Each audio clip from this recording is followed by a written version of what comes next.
students, this is Malika Vaid from Med Academy. Now continuing with the chapter of digestion and absorption, this is part 2. अगर आप लोगों ने part 1 नहीं देखा है, please go through it because this is a continuation. Part 1 नहीं समझ में आया होगा, then part 2 to understand this is very difficult. So sum up करेंगे हम digestion and absorption में digestion of food. ये बहुत important topic है. So this is just a brief about the topic. और इसमें जो एंजाइम्स के नाम हैं और भी बहुत सारी चीजें हैं that you need to remember it. बात करते हैं डाइजेशन ऑफ फूड की. हमने पहले जो पढ़ा वो क्या पढ़ा था, जस्ट एलिमेंट्री कैनाल के जितने भी सिस्टम्स हैं, जितने भी ऑर्गन्स हैं, ये सब कुछ हमने पढ़ा था. एलिमेंट्री कैनाल और डाइजेस्टिव ग्लैंड्स जो डाइजेशन में आगे हेल्प करते हैं, राइट. अब इसमें हम पढ़ेंगे कि जो फूड है, the food that we eat, how does it get digested and how does it get absorbed. अब आप लोगों को मुझे एक और चीज बतानी है that where does the absorption take place. Major part, और मेजर पार्ट जो फूड है वो कहाँ पर जाकर एब्जॉर्ब्ड होता है, कहाँ पर जाकर डाइजेस्ट होता है. You need to tell me what is the answer in the comment section below. Now start करते हैं डाइजेशन ऑफ फूड में. फूड हमारा माउथ में था. माउथ से एमाइलेज जो था हमने पढ़ा, सलाइवरी एमाइलेज, वो क्या करता है, ब्रेक डाउन करता है कार्बोहाइड्रेट्स को into disaccharides with the help of amylase that we started. अब फूड जो है ईसोफेगस में जाएगा. ईसोफेगस से कैसे जाएगा, through peristaltic activity, contraction, relaxation, contraction. Directly food जो है माउथ से होकर वो स्टमक में आएगा. Now coming to stomach, this is a very important part. Stomach में भी क्या होता है, हमने पढ़ लिया. एमाइलेज क्या करेगा, स्टार्च को इसमें ब्रेक डाउन कर देता है डायसेक्राइड्स में, like maltose. This is a disaccharide. तो स्टार्च क्या करेगा, एमाइलेज, सलाइवरी एमाइलेज जो प्रेजेंट होगा सलाइवा में, सलाइवरी ग्लैंड से जो निकलता है सलाइवरी एमाइलेज, पीएच इसका अप्रॉक्स 6.8 होता है. तो ये क्या करेगा, माल्टोज, दैट इज डायसेक्राइड. और स्टार्च क्या है, polysaccharide. You will going to learn कि पॉलीसेक्राइड डायसेक्राइड में क्या डिफरेंस होता है. ये ब्रेक हो गया. और एक और होता है enzyme that is called as lipozyme. Saliva में ही होता है. वो क्या काम करता है, इन्फेक्शन से बचाता है. कोई इन्फेक्शन माउथ में जो हो जाए उससे बचाता है.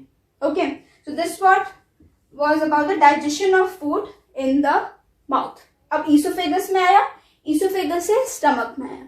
Last we studied about the 4 layers which are present in the alimentary canal. कौन कौन सी लेयर्स थी वो, अगर याद हो तो कौन सी लेयर्स थी वो.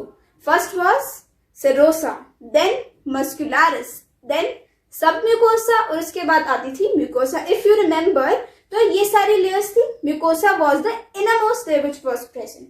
तो स्टमक में भी, जो स्टमक जो जैसा शेप है स्टमक का, स्टमक है ये हमारा, तो इसकी जो इनरमोस्ट लाइनिंग प्रेजेंट होगी that would be what, outermost layer है, ये इनरमोस्ट लेयर है. 4 लेयर्स थी, तो ये वाली कौन सी लाइनिंग थी, म्यूकोसा लाइनिंग थी, राइट. तो ये कौन सी लाइनिंग हुई, म्यूकोसा लाइनिंग हुई.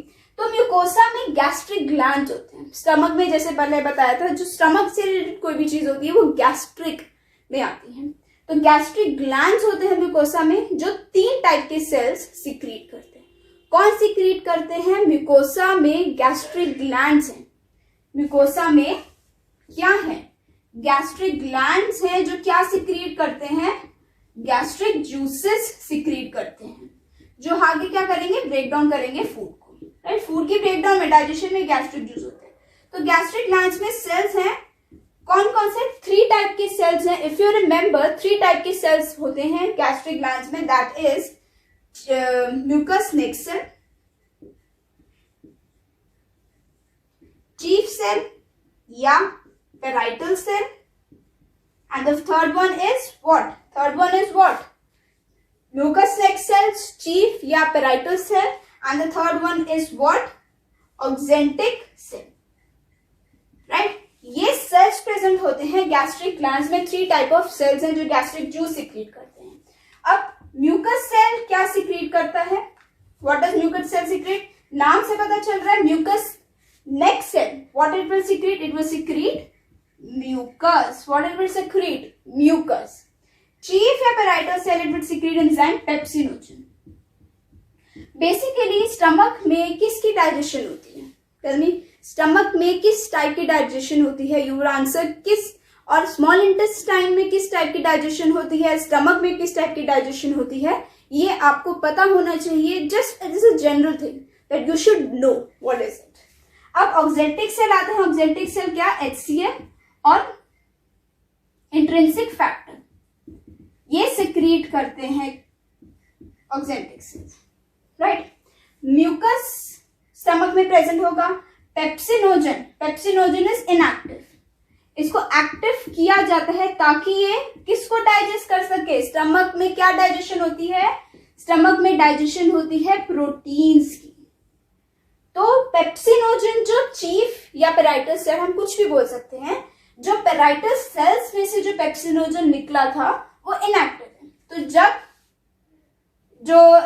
HCl ये जो प्रेजेंट है, जब HCl पेप्सिनोजन पे एक्ट करेगा तब जाके वो एक्टिव होगा, और जब पेप्सिन एक्टिव हो गया तब वो प्रोटीन्स को ब्रेक डाउन करेगा। Let me show you with a nice flow chart कि क्या होता है इसमें।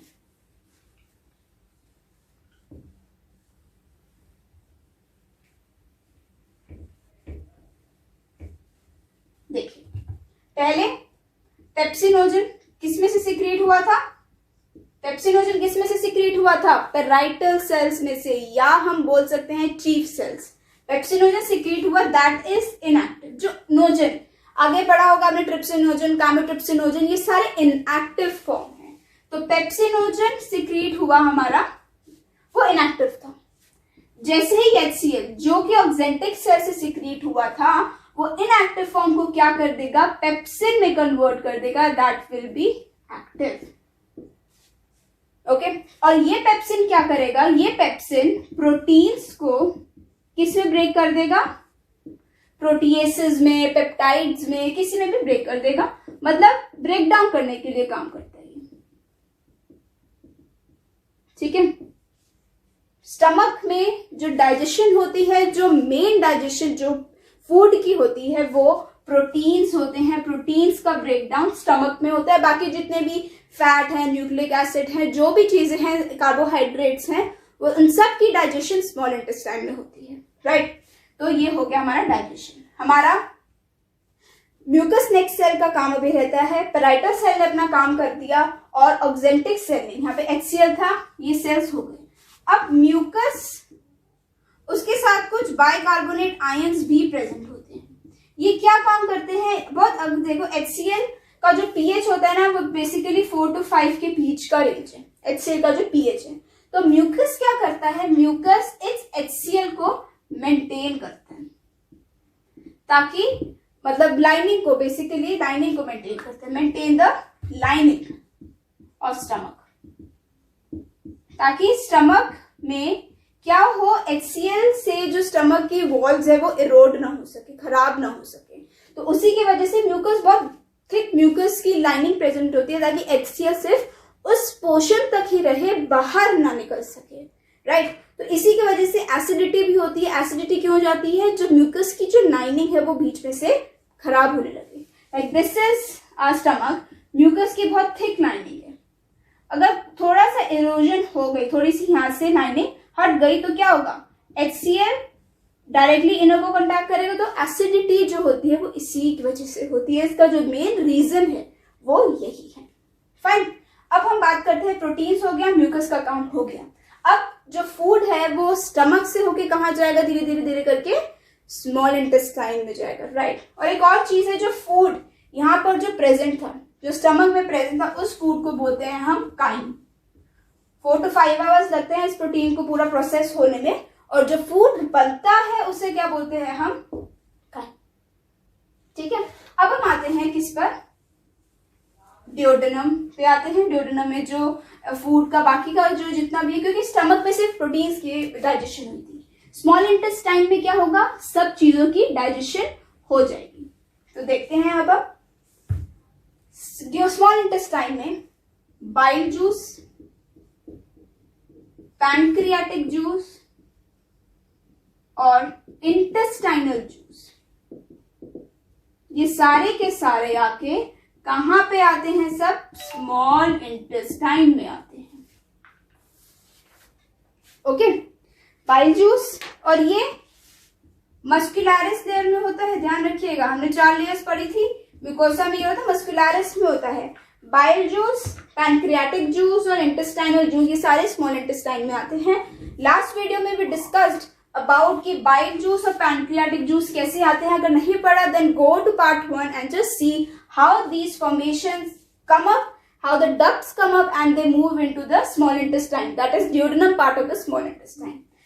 थोड़ा सा मैं आपको बता देती हूँ। जैसे ये हमारा हुआ गॉल ब्लैडर, ये इसमें से सिस्टिक डक्ट थी, ये सिस्टिक डक्ट थी, यहां से लिवर की डक्ट थी दैट इज हेपेटिक डक्ट, ये आई तो इन्होंने क्या बनाया कॉमन बाइल डक्ट, ये बाइल यहां से आ रहा था, फिर यहां से पैनक्रियाज है राइट, पैनक्रियाज में से भी डक्ट थी that is called as pancreatic duct, तो पैनक्रियाज की भी सिक्रीशन आई, पैनक्रियाटिक जूस की भी सिक्रीशन आई, तो ये वाला ये पार्ट ये बना हेपेटो पैनक्रियाटिक डक्ट, तो हेपेटो पैनक्रियाटिक डक्ट आगे स्मॉल इंटेस्टाइन में खुलेगा। तो ये दो चीजें तो हमें समझ में आ गई कि अगर नहीं समझ आया रेफर टू पार्ट 1। ये दो चीजें समझ में आ गई, पैनक्रियाटिक बाइल जूस और पैनक्रियाटिक जूस आके हेपेटो पैनक्रियाटिक डक्ट में स्मॉल इंटेस्टाइन में आते हैं।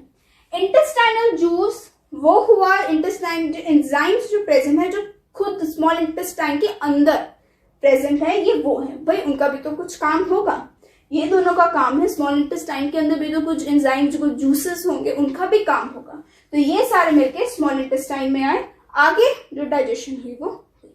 ठीक है, बाइल का एक और काम है। अब पैनक्रियाटिक जूस में कुछ इनएक्टिव एंजाइम्स होते हैं, मतलब वो एक्टिव स्टेट में नहीं है। जैसे हमने पढ़ा पेप्सिनोजन स्टमक में था, वो इनएक्टिव था राइट, पेप्सिनोजन जो था स्टमक में वो इनएक्टिव था, उसको एक्टिव किया गया। किससे एक्टिव किया गया बताइए, किससे एक्टिव किया गया?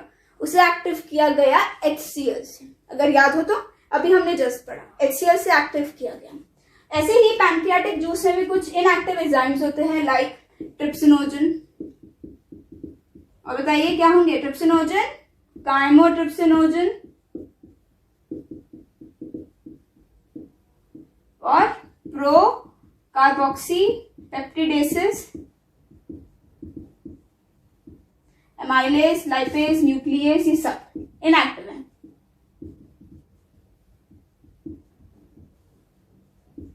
इन सबको एक्टिव किया जाता है। बाइल जूस एक्टिव करता है किसको, लाइपेज को। ओके, बाइल जूस में और भी चीजें होती हैं, अभी इनका हम सबका फंक्शंस पढ़ेंगे कि इनका क्या क्या काम होता है। ओके, सो पैनक्रियाटिक जूस की बात करते हैं। ये सारे जो एंजाइम्स है ना, ट्रिप्सिनोजन पहला, ट्रिप्सिनोजन एक्टिव किससे होता है, एक एंजाइम प्रेजेंट होता है, सब म्यूकोसा में प्रेजेंट होता है वो enzyme, that is called as enterokinase. Enterokinase क्या करता है, ट्रिप्सिनोजन को किसमें कन्वर्ट कर देता है, ट्रिप्सिनोजन इज इनएक्टिव फॉर्म, ये सब इनएक्टिव है। ठीक है, ट्रिप्सिनोजन किसमें हो जाएगा, ट्रिप्सिन में एंटेरोकाइनेज करता है। फिर ये ट्रिप्सिन क्या करेगा, सबको एक्टिव कर देगा। काइमोट्रिप्सिनोजन को किसमें कन्वर्ट कर, सिर्फ में ओजन हट जाएगा। जैसे पेप्सिनोजन था, ओजन हट गया, पेप्सिन बचा, तो इसी तरीके से ट्रिप्सिनोजन को किसमें कन्वर्ट कर देंगे हम, ट्रिप्सिन में।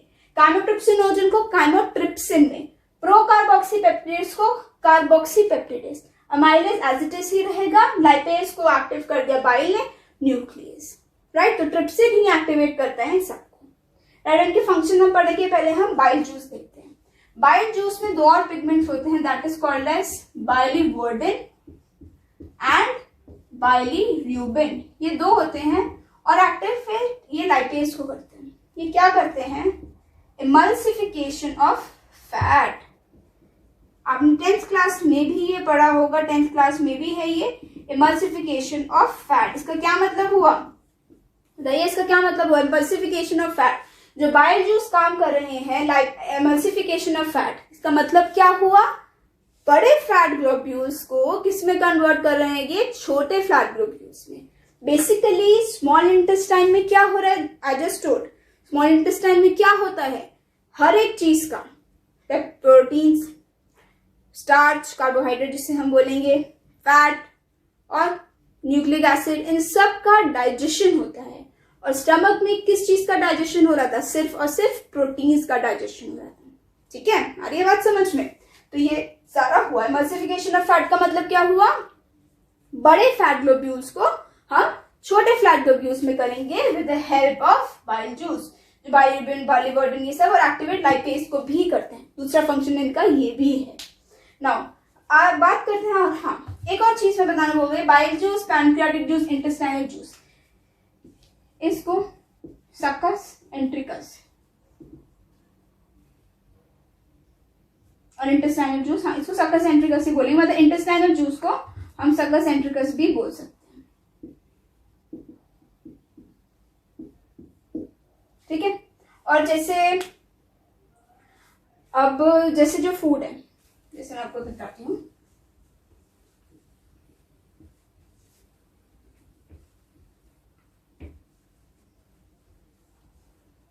ये डाल देती हूँ। ओके, अब जैसे जो फूड था, अब जैसे म्यूकोजा लाइनिंग प्रेजेंट थी, राइट, म्यूकोजा लाइनिंग प्रेजेंट थी, वो क्या कर रही थी, HCl से बचा रही थी स्टमक को।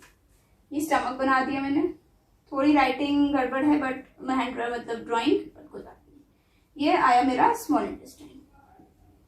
अब जैसे ही यहाँ पर तो भाई म्यूकस की लाइनिंग प्रेजेंट है जो HCl से बचा रही है। जैसे फूड जो था वो तो हाईली एसिडिक है, राइट, बहुत एसिडिक है, तो ये जो फूड है वो डायरेक्ट यहाँ आएगा। अब एसिडिक है तो मे बी स्मॉल इंटेस्टाइन की लाइनिंग खराब हो सकती है, तो इसमें भी म्यूकस प्रेजेंट होगा जो किस में से निकलेगा, ब्रूनर्स ग्लैंड में से। जैसे म्यूकस नेक सेल थे, गॉबलेट सेल्स थे, वैसे ही ब्रूनर ग्लैंड होता है जो सिक्रीट करता है म्यूकस। अगर फूड जो हाईली एसिडिक है स्टमक से स्मॉल इंटेस्टाइन में आ रहा है तो म्यूकस उसे बचाता है, राइट। सो आई होप आपको यहां तक का समझ आया होगा कि what does the small intestine do, कौन कौन से एंजाइम्स निकलते हैं, क्या क्या चीजें निकलती हैं। In the next video we are going to discuss किस किस टाइप के जो फूड है, जो जैसे मैंने आपको बताया कि अलग अलग प्रोटीन्स, फैट, ये सब कैसे डाइजेस्ट होते हैं और कैसे ये एब्जॉर्ब हो जाते हैं स्मॉल इंटेस्टाइन के अंदर, राइट। सो आई होप ये वीडियो समझ आई होगी, जो भी जितना भी था, वेरी इंपॉर्टेंट टॉपिक। अगर कोई भी दिक्कत है please write in the comment section, मैं आपको सारे आंसर्स उसमें बताऊंगी जो भी दिक्कत है। और उसके लिए मैंने आपको जब स्टार्टिंग में वीडियो थी क्या बोला था, मेजर जो फूड की एब्जॉर्प्शन है और डाइजेशन है वो किस ऑर्गन में होती है, please write in the comment section below. This was all for part 2। Next we are going to study about the digestion in brief. अगर ये वीडियो आपको अच्छी लगी हो और समझ में आई हो, please hit a like button and subscribe for more videos related to NEET exam. Physics, biology, chemistry, इन सब का स्टडी मटेरियल, वीडियोस सब प्रेजेंट है मेड अकेडमी पे, so please subscribe the channel. Thank you very much.